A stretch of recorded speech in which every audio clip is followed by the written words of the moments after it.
Hello, it's Mike Bayer with Strategic Analysis Capital Management in Toronto, Canada.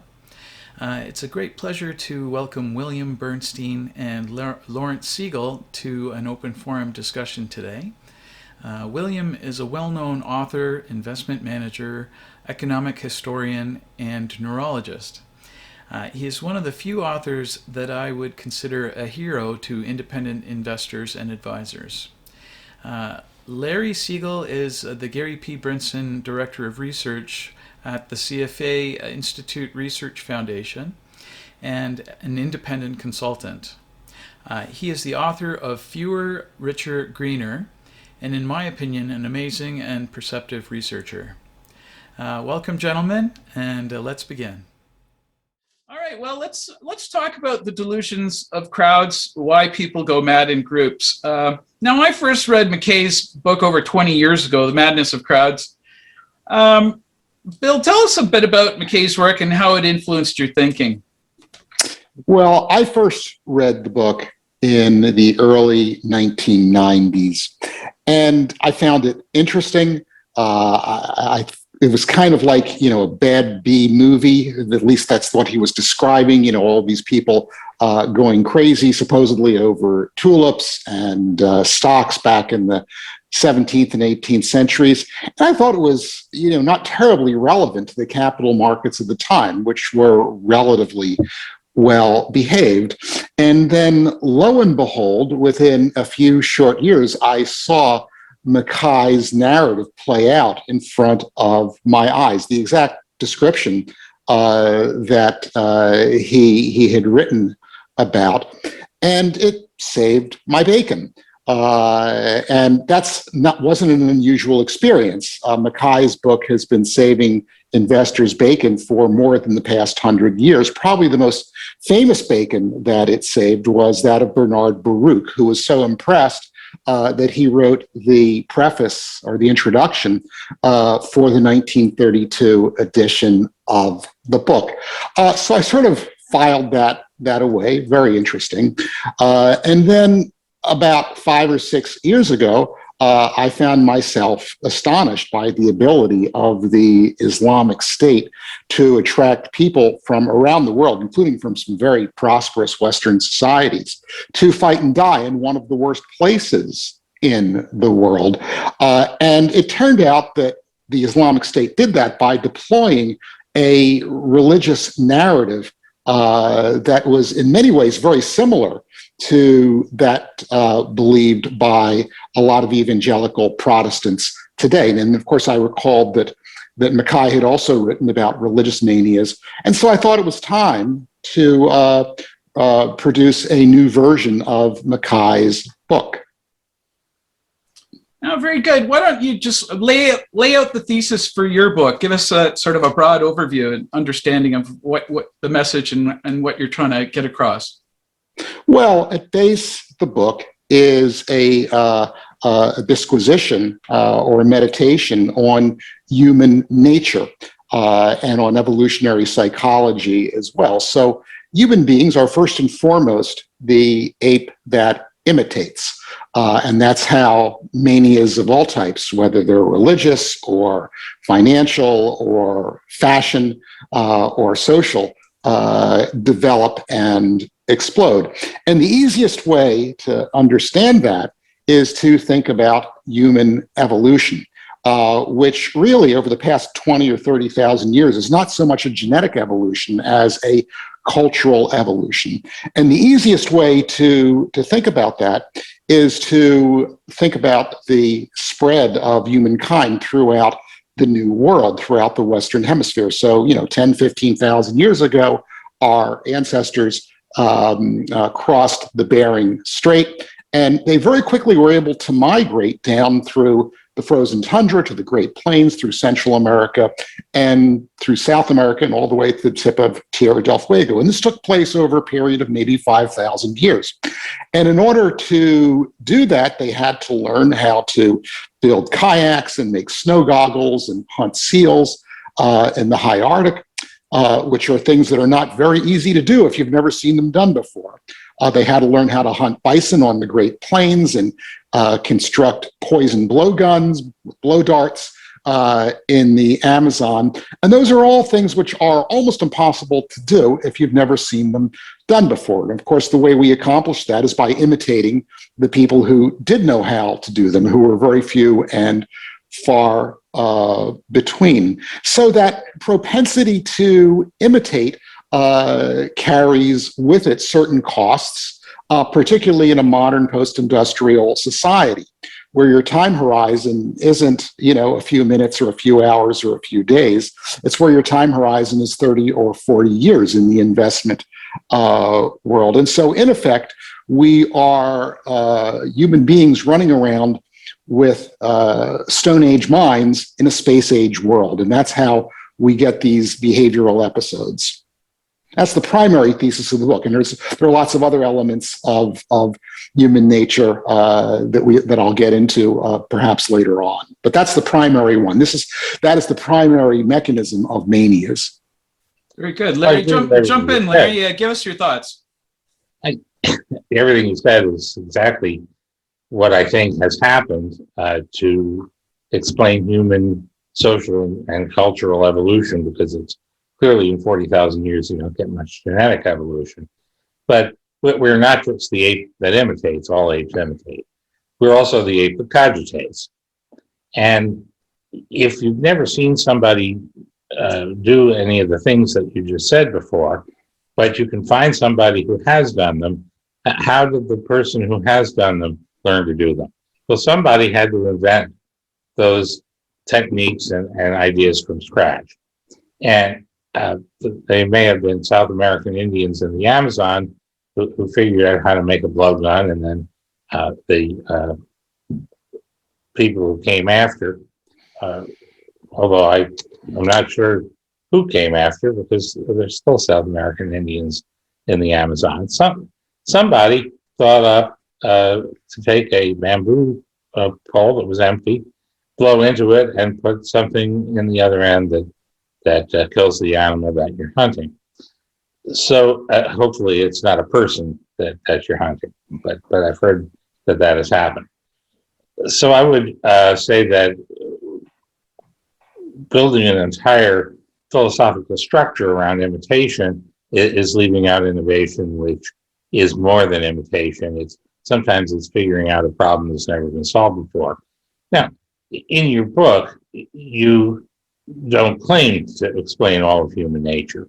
You claim to explain the part of human nature that causes people to go crazy under certain circumstances, either financial or religious. So my comment isn't really a critique, it's to attempt to build on what you said.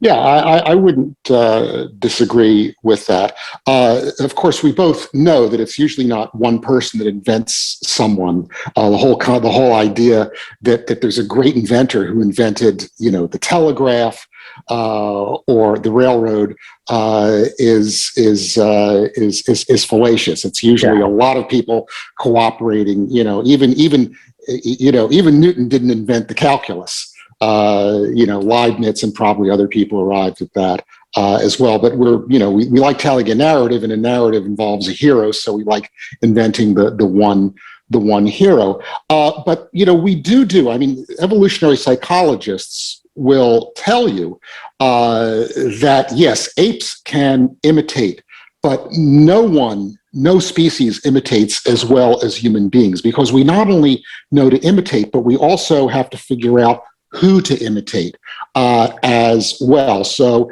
for example, if you look at human infants, even from a very early age, certainly before the age of 2, female babies will imitate their mothers, because their mothers have the skills that they need to survive. Males imitate their fathers because they have to learn how to go out and hunt. Now, that's a very sexist thing to say, but it's certainly true in Aboriginal societies. It's not true in the modern world, but it's where we get a lot of our gender role models from today. That is not the kind of behavior you see even in apes and other primates. We are the ape not only that imitates, but we're the ape that learns who to imitate as well. And that's a rather unique property. I didn't know that. I figured that advanced animals, that the daughters must imitate their mothers, and their sons must imitate their fathers, or they wouldn't have the evolutionary advantages that allow them to survive in a competitive environment. Well, it's a fascinating field. For example, one of the things that humans, one of the unique behavioral characteristics that humans have is our veneration of older people. Yeah. Why is that? Well, it's because older people have acquired a vast treasure trove of skills. And so we venerate and we tend to imitate them. At least that's what happens in Aboriginal cultures. And there are other species that do that. I spoke too soon. Orca whales do it, and elephants do it as well. And the reason why elephants learn to imitate and are especially prone to imitate older elephants is because they're the ones that have learned how to survive through the droughts that affect their environment. And so an older elephant is very likely to remember what's the one watering hole that's going to remain functional during a drought. And orca whales, also evince some of that same behavior as well. But it's very rare in the animal kingdom to venerate older animals. Interesting. So we certainly do it. And now that, of course, we survived by finding an elder who remembered how to survive the last famine or the last war or the last drought. But now that there are plenty of old people, I think that the relative value of old people is probably going down. That is absolutely true. And in fact, our society doesn't venerate old people because the knowledge base changes so rapidly that the old person's knowledge base is not all that valuable. Now, the one place where that's true, and unfortunately we don't respect it, is in financial history. We see young people these days doing some really dumb stuff that older investors can only look at and chuckle at. Well, I think I've heard you say the only black swan is the history that you don't know, right? I mean, that's good. Yeah, that's very true. There's very little in the world of finance that's really all that new. I think it was Galbraith who said that all we do is, all financial innovation is the development of newer forms of leverage that are ever more unstable than the previous forms. Well, he wasn't a finance guy. ATMs are not a form of leverage. They're a form of distribution. And the transformation of private equity to public equity that took place between 1600 and 1900 was not leverage, although there could be leverage in it. It was a form of distribution and democratization. It didn't have to have the equivalent of $1 million or $1 billion to participate in the growth of a company. You could do it with $10. So that, yeah, that was a bit of hyperbole, I'll admit, but I still like it. Yeah. And now we're finding that leverage, the distribution has overwhelmed leverage as a way to create craziness, because we have kids playing with $10. You get a 10 million of them together, and that's $100 million, which is enough to move the price of a small cap stock and create a short squeeze that makes the stock go even higher than the kids sell the $10 stock for $20, and they think they're geniuses.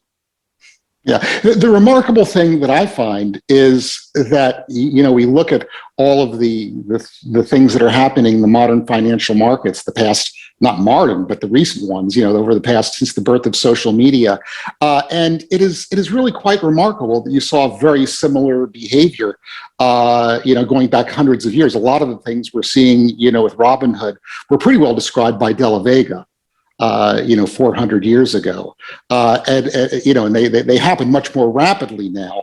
But it's still quite remarkable that I don't think that financial markets have become any more volatile in the past 400 years.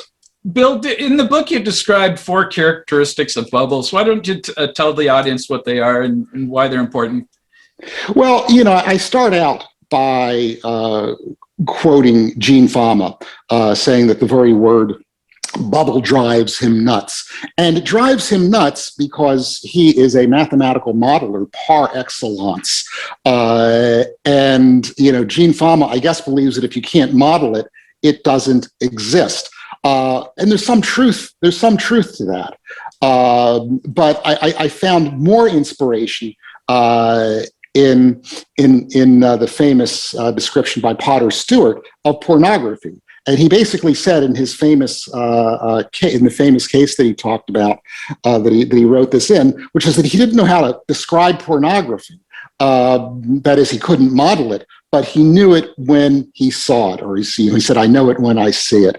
And so I think that all three of us know what a financial bubble looks like sociologically. It's not you don't have to have a PhD in sociology or psychology to make this observation, which is that when you go to a party and everybody's talking about tech stocks or the real estate they're flipping, or when you go into an Uber cab and your Uber taxi driver is talking about, the Bitcoin or the Ethereum that he's investing in, that's a bubble when it's topic A. So that's number one. Number two is when you see, and this is something you've seen all throughout financial history and financial bubbles, when people quit their professions, particularly stable, good paying professions, to speculate full time. That's the second big sign of a bubble.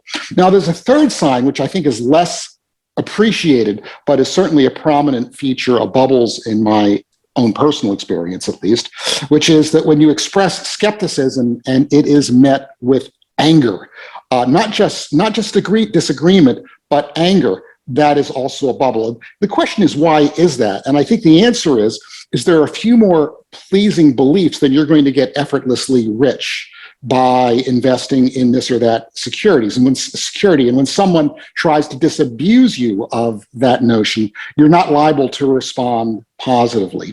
And then the last feature are extreme predictions. So, Bitcoin isn't just going to go to, $100,000. It's going to go to $1 million.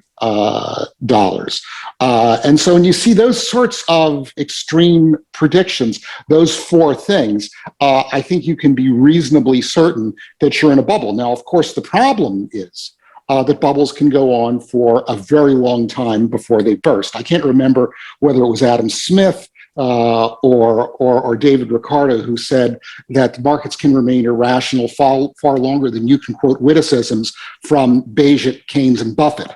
So the problem is, of course, that in finance, being early is even worse than being wrong. But, at least you can get a sense that you're in a bubble and be able to recognize it from those 4 criteria. Well, that was a very subtle joke. Well, I hope everybody gets it. But I'm sure the listeners of this podcast will all get it. They're probably pretty good. There are also prices that rise tremendously based on fundamentals, and you have to distinguish those from bubbles. For example, Amazon stock seems like it's priced about right. It's by far the largest e-retailer in the world. They have some quasi-monopoly characteristics, and they've also set up something called Amazon Web Services, which is even more profitable than the retail business. If you can eat the businesses of Sears Roebuck and Microsoft at the same time, you're doing pretty well. Now, I remember when Amazon was a struggling young company losing buckets of money every year, you could buy the stock cheap, and I did not, because I thought that they would face the usual 80 or 90% against odds of struggling young companies trying to become big, rich old ones. I should have bought the stock. But we all have hindsight like that, and we all know what we should have done to get rich effortlessly. In fact, it's almost impossible to get rich effortlessly, and it's almost impossible to distinguish Amazon from something that is truly in a bubble. I don't know. I mean, till the crash proves that it was a bubble. In my mind, Sorry, go ahead. Go ahead, Bill. Well, I had an interaction with Gene Fama almost a quarter century ago, and I asked him what he thought about, the fact that the S&P 500 at that time had a yield of 1.1%. And he looked at me and he said, what that's telling you is that corporate earnings are going to make up for that over the next 20 or 30 years. And to his credit, in the very long run, he was right. Had you bought a basket of internet stocks on the day I asked him that question, which was sometime, as I recall, late in 1998, and you had held on to those internet stocks, you would have gotten the market return. He was right. All right. That didn't happen until just very recently. Not only did it not just happen until very recently, but along the way, you would have seen the principal value of your investment fall by about 95%. And I doubt there are very many sentient beings in this quadrant of the galaxy that held on for that ride. But he was right that in the end, that's what happened. Now, Andrew Odlyzko, in the course of writing this book, Andrew Odlyzko, he's a mathematician, but he's one of the best financial historians I know, pointed out to me that one of the three railroad bubbles in England, the middle one in the 1830s, actually did produce decent long-term returns for investors. That is usually not the case.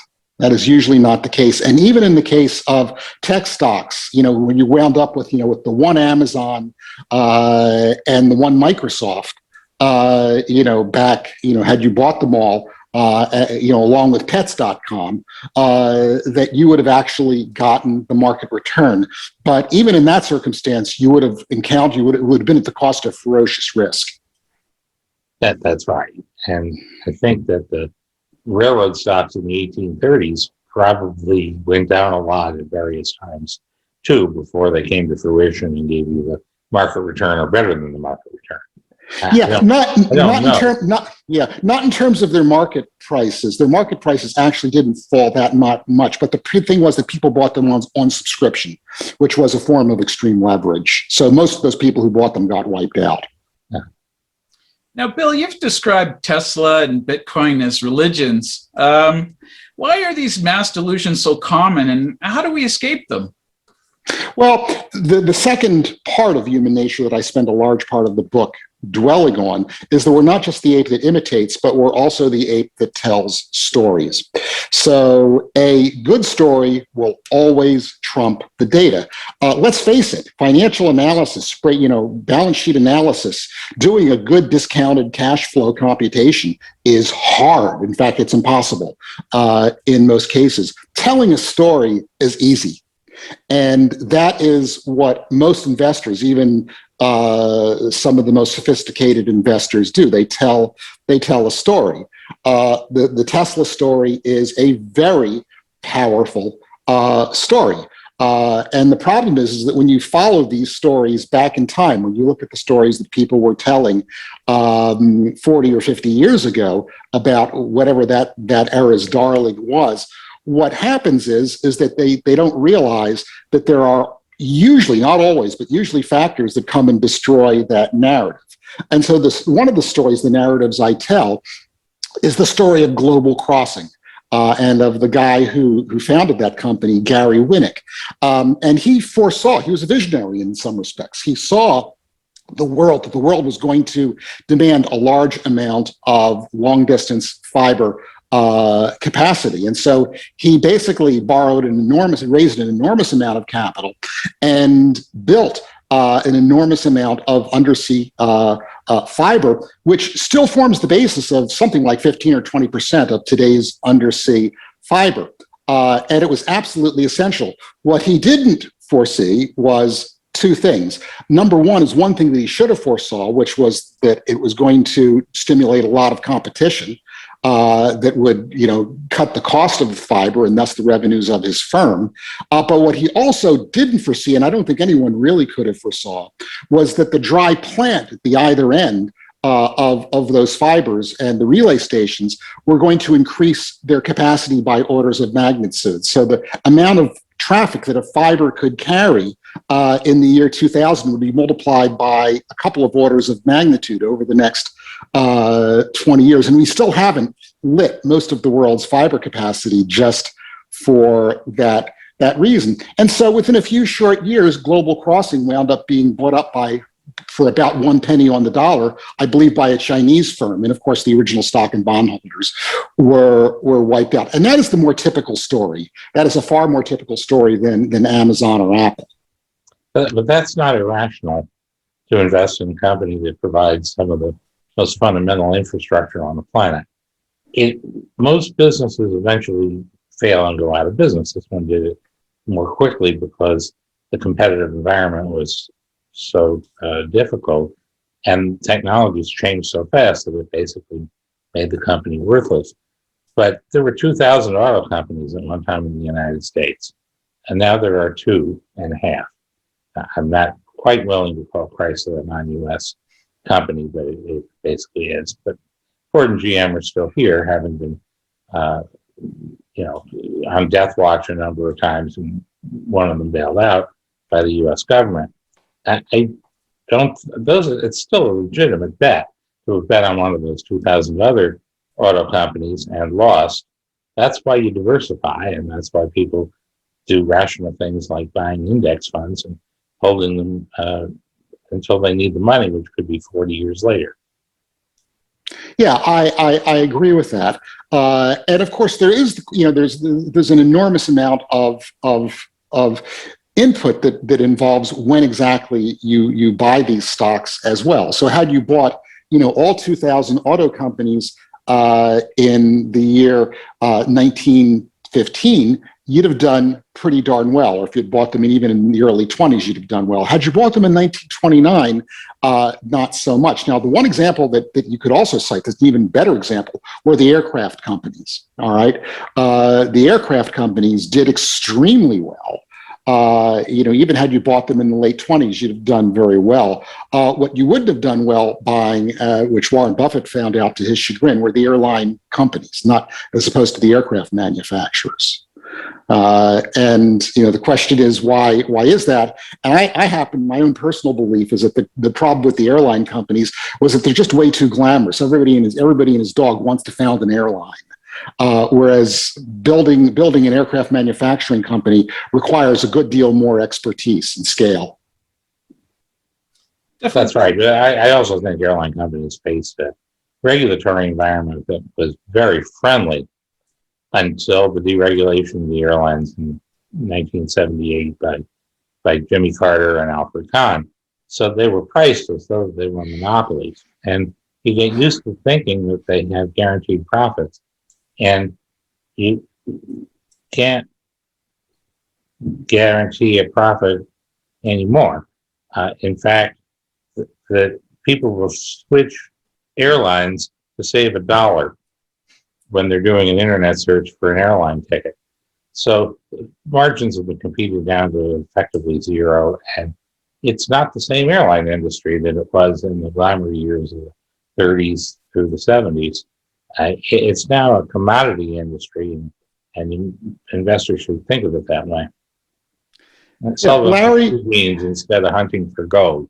Yeah. Larry, let me ask you this question then. Much is made of the monopoly power of the big social media giants. Do you think that monopoly power is at risk? I think it is. I don't think that people have intense personal loyalty to Facebook or Twitter. And I think that it's fairly easy to start a competitor to those. A group of conservative people, I guess, including some thought leaders, started a company called Parler, which is a competitor to Facebook. It's attracted quite a few people. There may be, there's some stickiness. If all your friends are on Facebook, you're going to have a hard time staying in touch with them unless they all switch. Let's say that you're not right wing and you want to have a discussion group that's a centrist discussion group or completely apolitical, and you start a new social medium called Nevish. I think that you're going to have a tough time getting traction until you convince a lot of people to join nebush.com, which I should probably trademark tonight. But the monopoly profits are going to erode, and we should break up the companies. They earned their monopoly profits. They didn't do it by getting the government to guarantee them a monopoly, and let the market break up those monopolistic companies that I don't call them monopolies. I don't have to use them. Do have to use the electric company. And that really is a monopoly, and it is proper that it is regulated. But I would just let the market sort this one out. I don't have to use social media at all, frankly. Well, you said something very interesting just now, Larry, which is that they earned their monopoly profits. They should be allowed to keep them.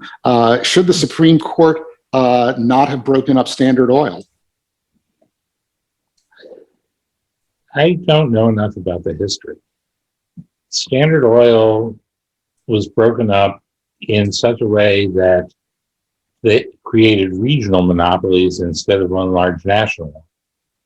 They did compete with each other much later on. So I can go to a mobile station in a location where I can also go to an Amoco station. For example, I live part of the year in Chicago, and those exist. Amoco is now called BP. But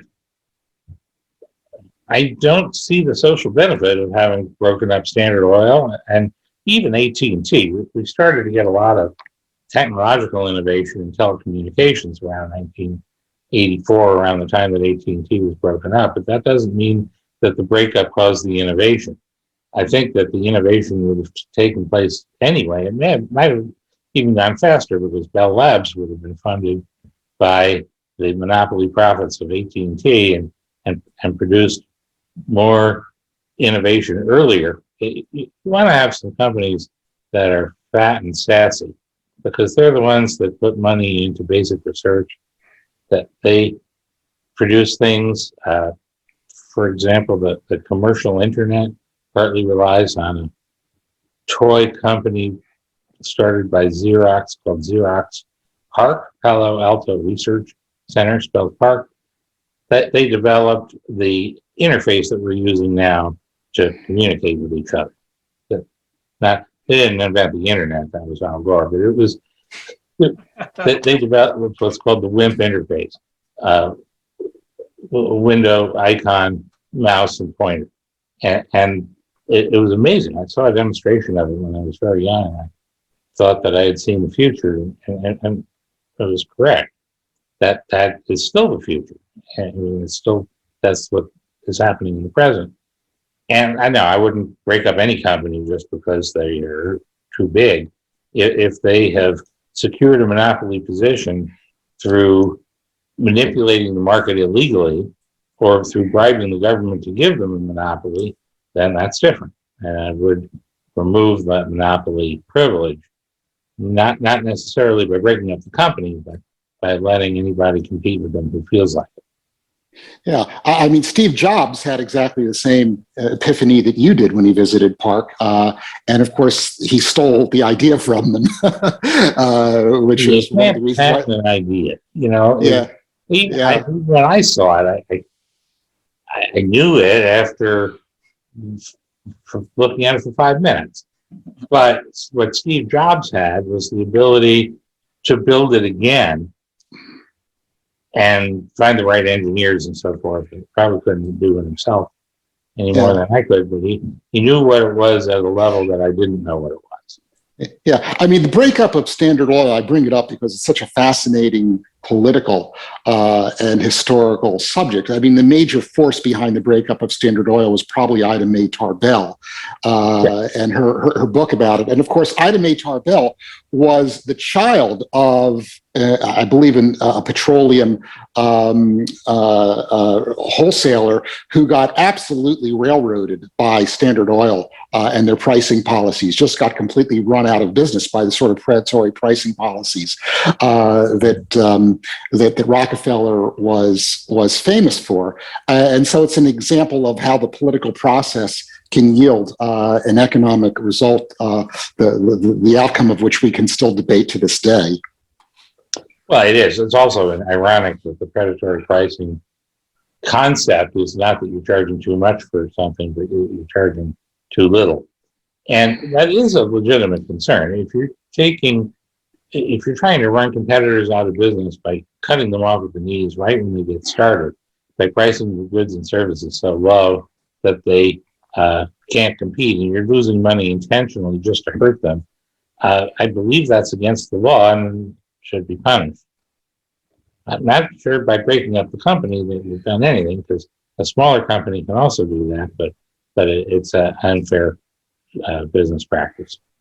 Yeah, I mean, it brings up an interesting political subject and one in jurisprudence, which is that, there are a few more controversial names in American jurisprudence than Robert Bork.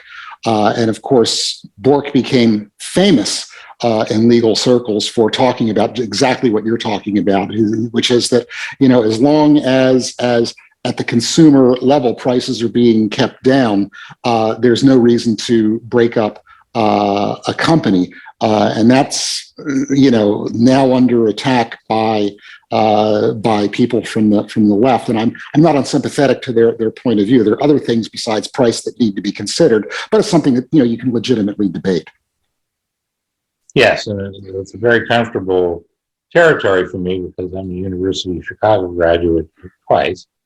And Bork's philosophy derives from the work done by the law and economics movement at the University of Chicago and at Virginia, where I feel like I've learned a lot, and I'm sympathetic to his side, although you're right, that's not the only issue at hand. Bill, let's jump back to the topic of bubbles. What are the 4 Ps, and tell us how it works together?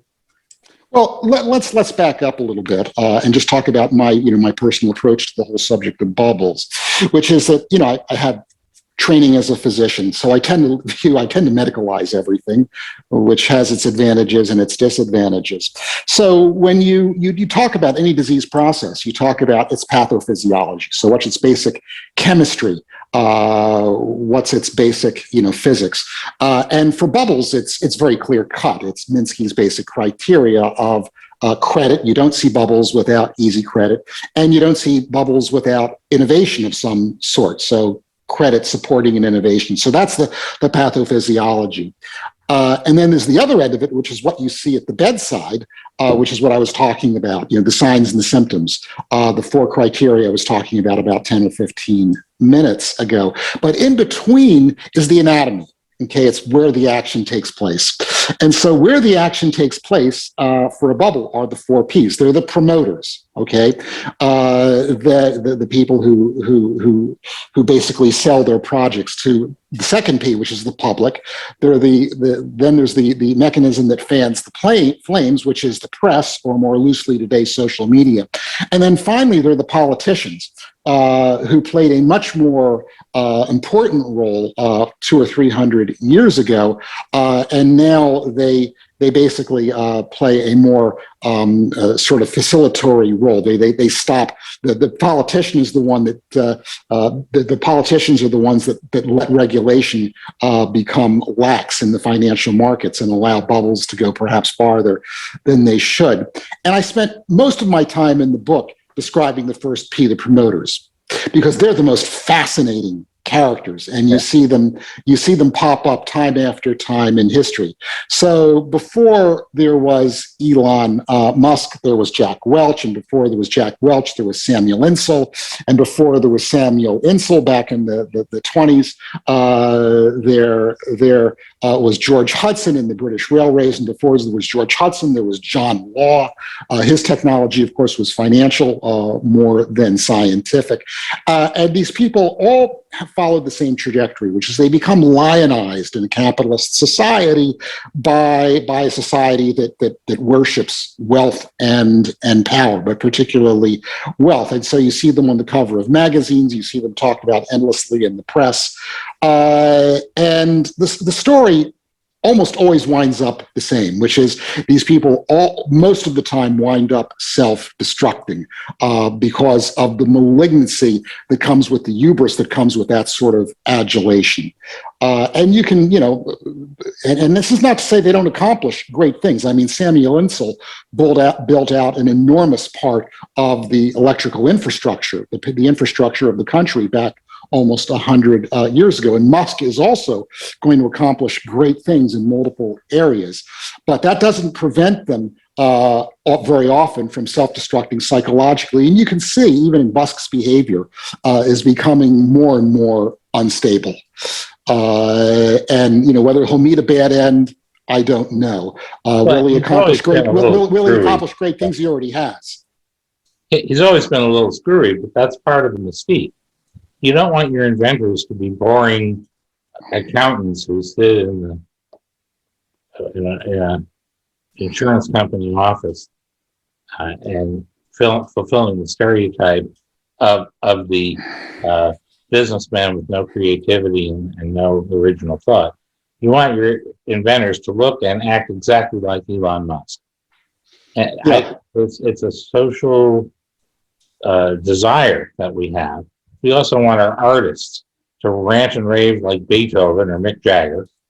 And we want our inventors to be spacey explorers who want to live on Mars. And why is that? Well, that's interesting. I think we have to differentiate two different kinds of entrepreneurs. There's the inventor entrepreneur. So that's Musk. That was also Thomas Alva Edison. But they're not, all of the great entrepreneurs of history haven't been inventors. In fact, most of them haven't been. So Samuel Insull, for example, who you know a lot about, and you're very familiar with, didn't invent anything, but he was a great businessman. So So he was more of an entrepreneur, but in the end, the same thing happens to them. I mean, in medicine, for example, it's a sort of a small bore example. My own personal observation is that there are the great clinicians, and they're the equivalent of the great business people. They're the people who stay inside the box and stick to their P's and Q's and stick to their knitting and are brilliantly competent. Insull was like that, but those kinds of physicians rarely create scientific breakthroughs. The physicians that create the great scientific breakthroughs are the biological scientists that do, like Jennifer Doudna, for example, are people who can think outside the box. Now, the trick is you don't want the great laboratory physicians taking care of you, because you want your physician to be, and you want your businessman to be inside the box. So it's two entirely different species of people. And the one thing that that any doctor will tell you is you don't want the guy who won the Nobel Prize taking care of you inside the clinic. Also, most of the people who think outside the box are wrong. And it takes a winnowing process of taking all their ideas, running them through the various checks and balances that we have, which usually they're also wrong, by rejecting the good ideas as well as the bad ones, until some critical mass of people says, well, this new idea is actually worth considering, and then it begins to spread, and then it takes over. And this was the process described by Thomas Kuhn in The Structure of Scientific Revolutions. Then everybody says, well, we knew it all along. Right. I've always thought that it starts with "this is crazy" and it goes through various permutations and it ends with "I've always thought that." That's Bill, I want to jump back to I wanted to jump back to a point you made earlier. I don't know, if you look at the last housing bubble, a lot of people point to the regulators and the regulations as causing or leading to some of these speculations. The push for home ownership for people with no credit and low income, that they changed all the regulations. That's what in part stimulated that bubble. Yeah, the housing bubble was a sort of a political and a philosophical Rorschach test. And when you ask somebody what caused the bubble, you're liable to learn more about their politics than you will about what actually caused the bubble. So if you ask somebody, for example, on the left, what caused the bubble? Well, it was a failure of regulation. We should have sat on Mozilla harder than we should have. In fact, we should have put Mozilla and Fold in jail. And that was what we did wrong. If you ask a libertarian what caused the bubble, well, obviously it was a failure of capitalism. It was a failure. It was our inability to maintain the proper kind of capitalism and not let people who deserve to fail, and keeping them alive through, for example, trying to perhaps extend housing loans to people who shouldn't have had them by political means. I think both of those narratives it was a very complex event, and I think both of those points of view are correct. Now, what was interesting about 0809, about the global financial crisis, is that it involved the most vulnerable part of the credit markets, which is credit at the consumer level. The people's houses are their is the most largest store of private wealth. And when you lose that, when that goes underwater, consumption drops dramatically. Okay. And it reverberates throughout the entire financial system.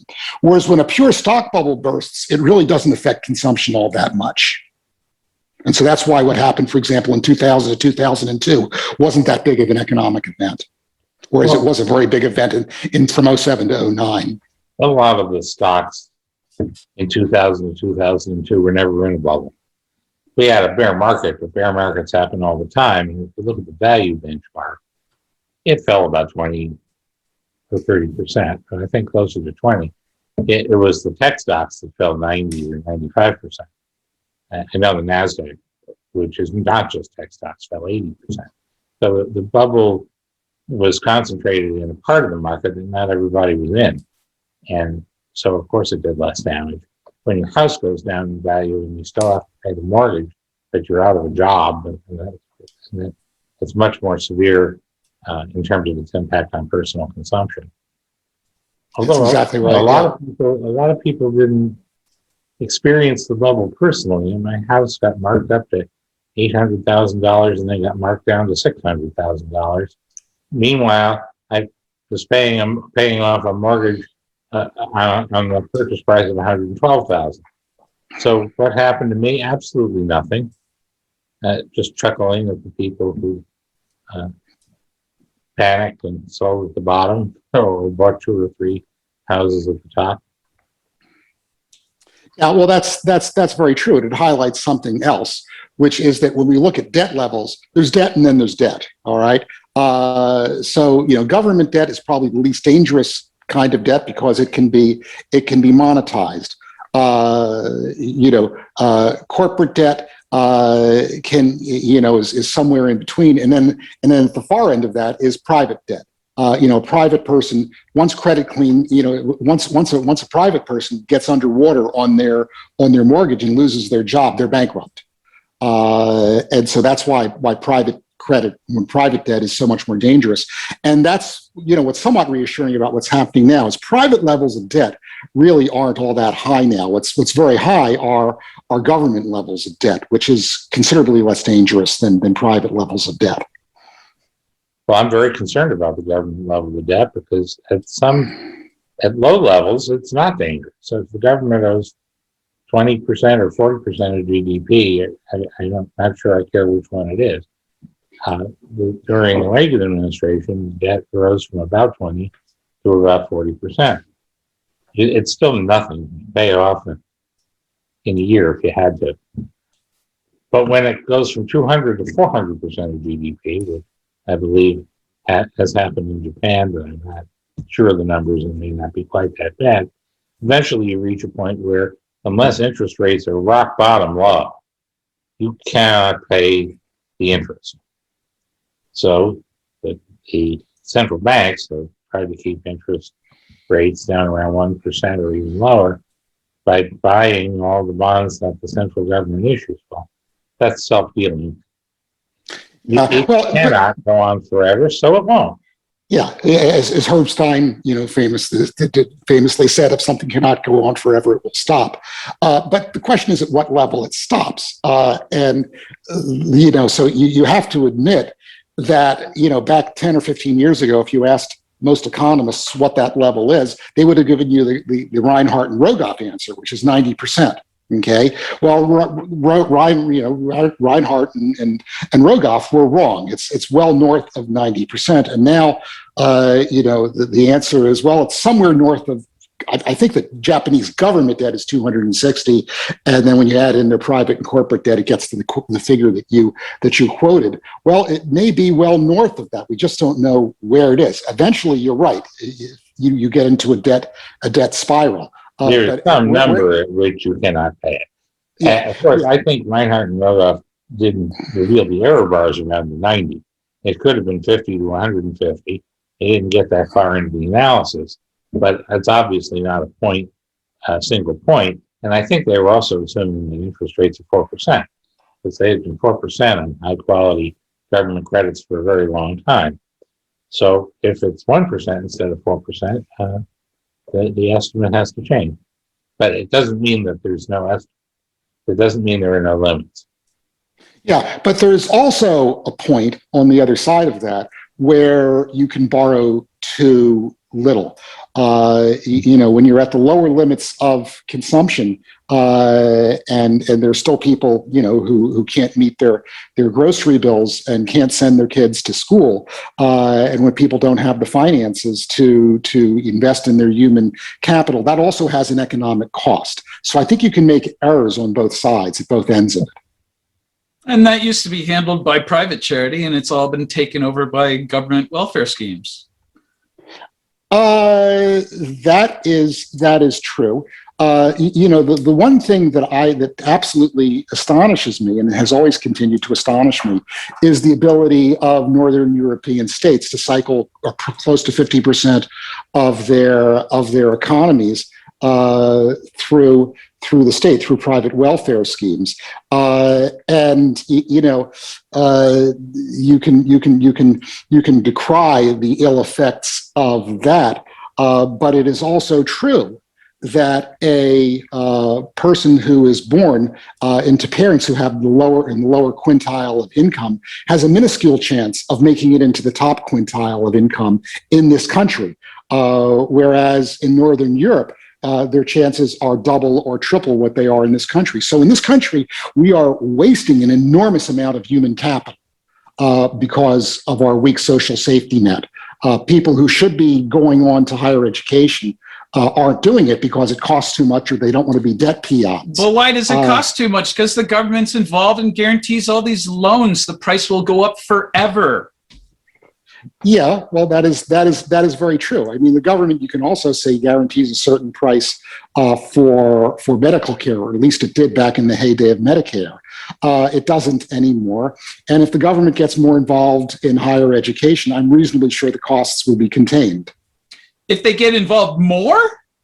Yeah, if they get involved more, yeah, absolutely. Oh, God. I think the opposite is likely true, that we need to have competition and get the government out of so-called education. It's more like indoctrination, it seems to me. Well, yeah, we're getting into politics now. I agree with, but I think we have too many people going on to higher education. I know professors who teach at third and fourth ranked state branches of non-flagship state universities. So they walk into the classroom and nobody is prepared, except for one or two people at the front, for what is about to be said in the lecture. That 80 or 90% of the class simply wants to play on their cell phone. And why are they in college? Why are they in that class?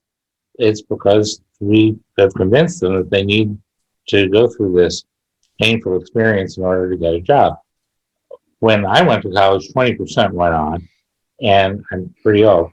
And most of the people who were in college wanted to be there. So we may have pushed that one too far.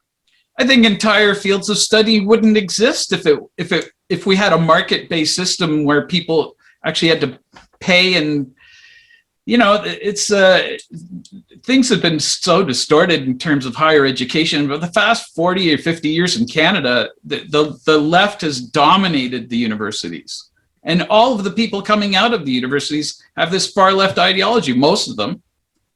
Well, let me ask you this question then. Would you rather be somebody in the lower quintile of income in the United States or in Canada? If you were, for example, a relatively poor person and you're looking at how you're going to educate your children and take care of your children's medical care, would you rather be a citizen of the United States at the 20th percentile or a Canadian at the 20th percentile? I don't know. There's a lot of myths surrounding our Canadian healthcare system. The average family of four is paying $11,000 a year in taxes just to pay for health insurance. I think you could probably buy a health plan a lot cheaper than that if you needed to. Why don't they just send the money to an insurance company instead of a government monopoly insurance company? It's illegal in Canada to buy insurance that the government insurance policy covers. Well, again, this is something I know a little bit about, and I will tell you that the overhead of the American medical insurance system, the industry, is something like 20%. All right. The one part of that that's not true is Medicare, where the overhead is about 2%. I know, but it is a transfer from the poor to the rich. Older people having worked and saved and accumulated on average several $100,000, and people who are 20 years old and working in a $15 an hour job are paying, obviously, the 2.9%, 2.6% Medicare tax doesn't cover the cost of Medicare. They're paying into the general revenue of the government to support people like me who don't need it. Now, do I think we should abolish Medicare? Absolutely not. But Medicare should be able to negotiate drug prices with pharmaceutical companies, which was a mistake made by the Bush administration, which I otherwise thought was pretty good. In 2003, I don't see, if we passed a bad law, why can't we repeal it? And I'm not an expert on medical economics, but it seems to me we pay two or three times the price for medical care that is done in other advanced countries like Switzerland and Germany and maybe Canada. And but cutting out the overhead isn't the key to it. We're paying for the R&D that everybody else gets as a spillover benefit from not being in the United States, where we're forced to pay for all of it. Yeah, but the real benefits of healthcare to the average person has nothing to do with R&D. I mean, the anti-blood pressure medications that are keeping me alive, and probably if I didn't have them would have killed me at age 55 or 60, the way they did Franklin Roosevelt, cost pennies. All right, and there's the damage that is done in this country is that people aren't getting that kind of medical care that is cheap and efficacious because they simply can't afford the medical insurance. But getting back to the original question, the answer to your question as to why medical care costs so much more in this country really is not due to the R&D. What it's due to is something that Mansur Olson would have found very, very familiar, which is that you have entrenched interests that have figured out the problem of collective action from their point of view. Yeah. So the pharmaceutical industries, the hospital industry are enormously powerful, and they're the ones that prevent the kinds of reforms that we would all like to see, particularly the pricing. We have a huge problem with regulatory capture, where you have all those regulators cycling back in and out of the pharmaceutical and financial and every other industry. I just want to back up a second. I have the same medical problem you do, Bill.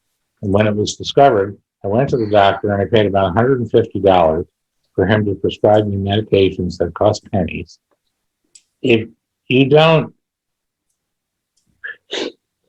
it's not like a hospital bill that costs $500,000 for staying 5 nights and having some sort of minor procedure done.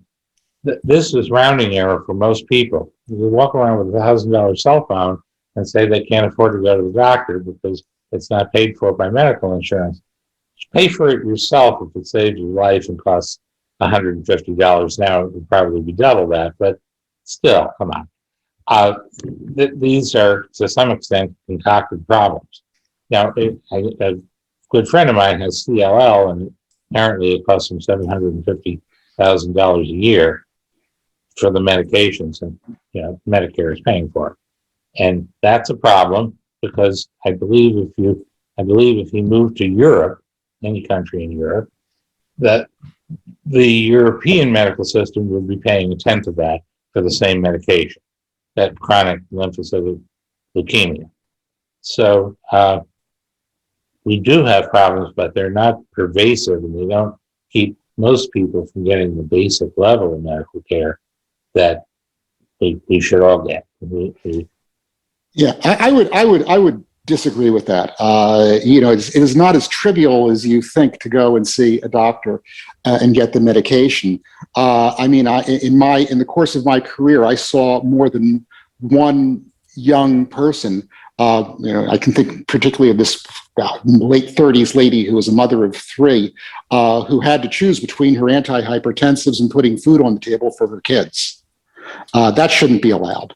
But it should be. People should be able to walk into a Walmart and be able to see a doctor for a few bucks. I mean, it's the regulators and the regulations that's preventing that kind of thing, competition from happening.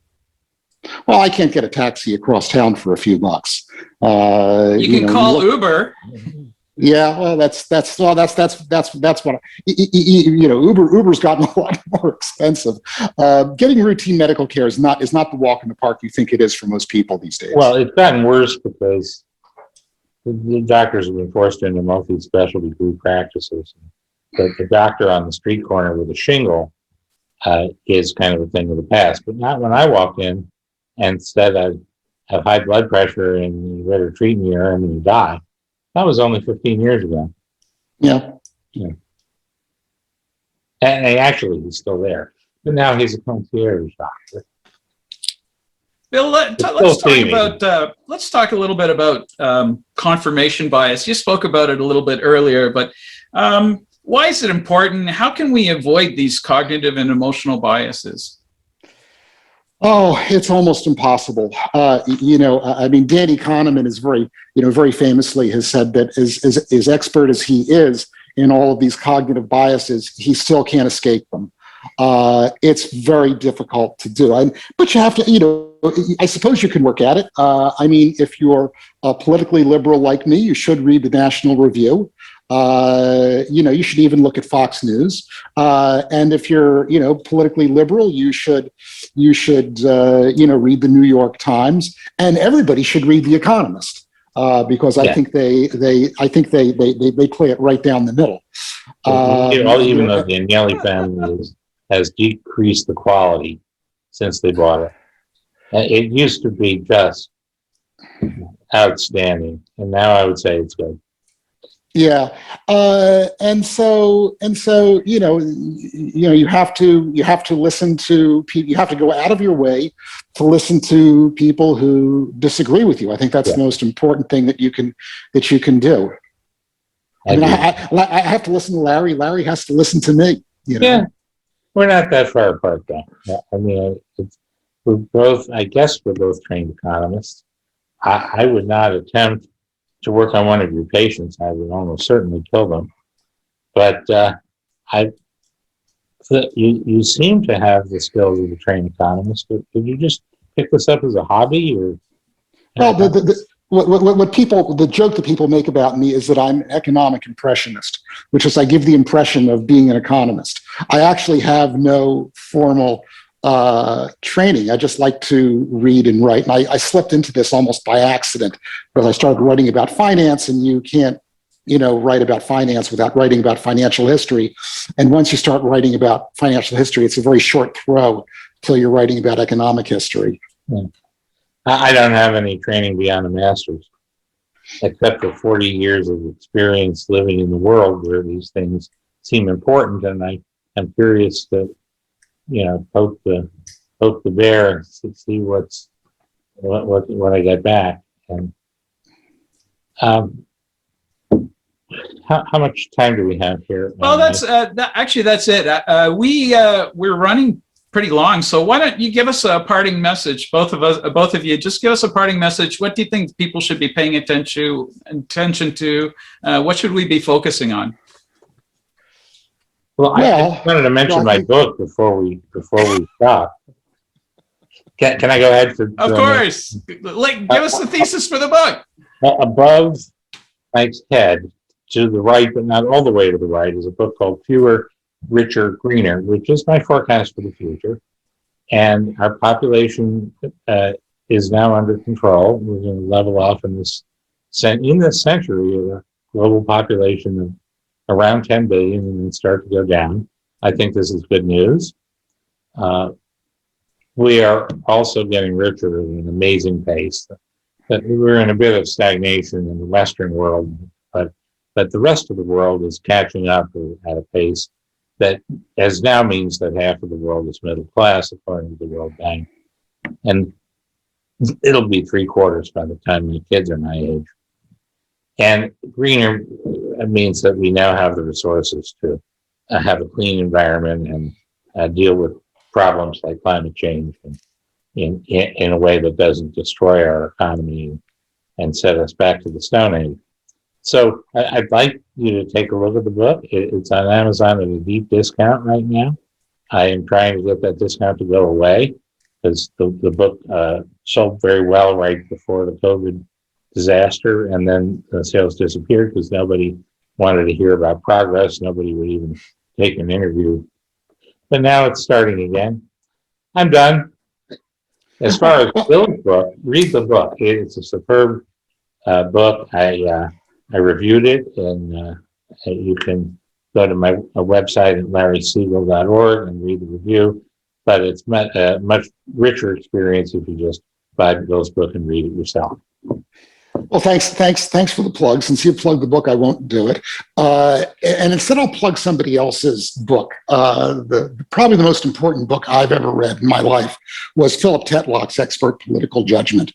And the sum of that is that forecasting is a very difficult, if not impossible game. And the best thing that you can do is to ask yourself, what is the base case? So the base case favors Larry's thesis, which is that over the past 300 or 400 years, things are generally economically moving in the right direction. And I particularly share his opinion about where we're headed environmentally. I think it's just a matter of time until we solve most of those problems, most prominent of which is climate change.